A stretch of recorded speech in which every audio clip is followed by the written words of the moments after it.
Penjabat Bupati Aceh Besar Muhammad Iswanto SST PMM segera memberikan bantuan masa panik untuk korban kebakaran 5 rumah di Menasah Manyang, Kecamatan Krung Barunajaya setelah api berhasil dipadamkan pada Sabtu 20 April 2024 malam. PJ Bupati Muhammad Iswanto didampingi PLT Kepala Dinas Sosial Aceh Besar Aulia Rahman SST PMSI secara simbolis menyerahkan bantuan masa panik berupa sandang dan pangan kepada salah seorang korban kebakaran tersebut. Ia juga meminta para korban untuk tabah dan sabar dalam menghadapi musibah karena pasti ada makna di balik cobaan yang diberikan Allah Subhanahu wa Ta'ala. Selain itu, PJ Bupati Iswanto juga mengucapkan terima kasih atas partisipasi masyarakat, petugas Damkar Aceh Besar dan Kota Banda Aceh, TNI Polri, serta semua pihak yang telah bahu-membahu membantu proses pemadaman api. Kebakaran yang terjadi sekitar pukul 16.55 waktu Indonesia Barat menghanguskan 5 unit rumah di Kampung Menasah Manyang, Kecamatan Krung Barunajaya dan mengakibatkan 4 unit rumah konstruksi permanen mengalami rusak berat, 1 unit rumah rusak ringan, serta 1 mobil minibus juga ikut hangus terbakar. Kalaksa BPBD Aceh Besar Ridwan Jamil SOS MSI melalui operator Pusdalops BPBD Aceh Besar Mas Wani mengatakan Damkar BPBD Aceh Besar mengetahui adanya kebakaran tersebut setelah menerima informasi tentang adanya kejadian kebakaran rumah yang disampaikan oleh masyarakat. Mas Wani menambahkan dalam penanganan kebakaran tersebut Damkar BPBD Aceh Besar mengerahkan 9 unit armada pemadam kebakaran ke lokasi kejadian dengan dukungan 25 orang personil dan juga dibantu 9 unit armada DPKP Kota Banda Aceh.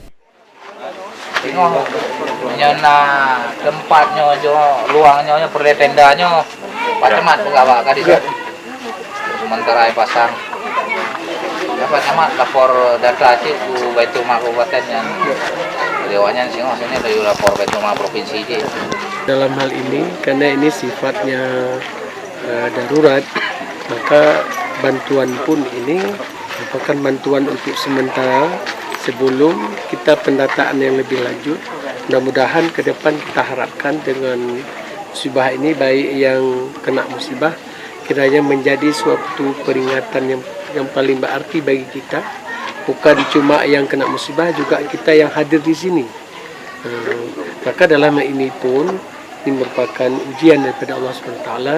Kita harapkan kesabaran, ketabahan dalam kita menghadapi musibah sebagai ujian terhadap kita semua. Jenis bantuan diberikan hari ini?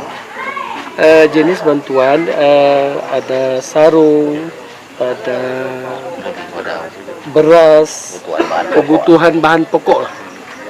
Sandang pangan. Sandang dan pangan.